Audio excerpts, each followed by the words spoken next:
bakit ayaw nyo i-trial si Buday, mga kababayan ko, nang malaman ng taong bayan? Sapagkat nilabag nyo yung isa sa mga batas sa ating konstitusyon, mga kababayan ko, na pinaglalaban ninyo. Bakit ayaw nyo litisin at gusto nyo pagtakpan? Diba? Ang gagaling nyo kumontra sa konstitusyon, ang gagaling nyo bumanat sa konstitusyon sapagkat ayaw nyo nan. Ayaw nyo ng pagbabago. Ngayon, yung constitution natin na luma ang ginagamit patungkol dyan sa impeachment, ayaw nyo?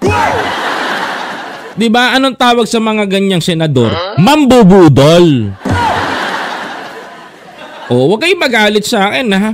Opinyon ko yan.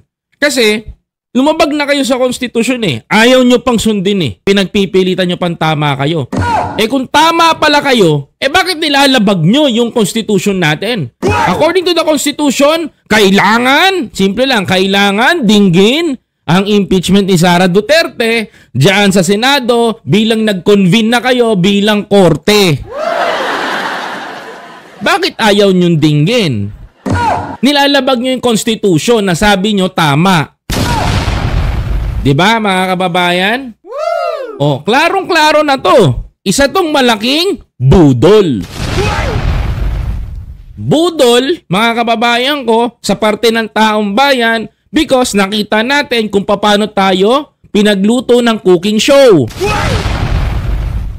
Budol, mga kababayan ko, sapagkat sabi nila, mga kapatid, na ang konstitusyon doon ng Pilipinas ay tama at nararapat lang sa atin. Kung nararapat ang konstitusyon natin at maganda ang konstitusyon natin, bakit ayaw nyo sundin yung konstitusyon na ipa-impeach si Sara bilang akusado na pinagbibintangan na di umano na inagnakaw, mga kababayan ko, ng pondo at pera ng taong bayan?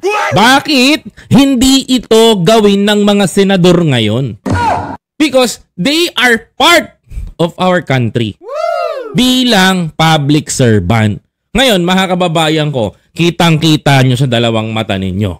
Mga kapatid, 5 lang ang nagmosyon na ituloy ang impeachment. Yun yung mga taong tuwid sa bayan. Si Senator Win Gatchalian, Senator Grace Poe, Senator Nancy Binay, Senator Coco Pimentel, and Senator Risa Hontiveros. Wow. So 5 lang ang matino sa Senado. The rest is mga kababayan ko, wala.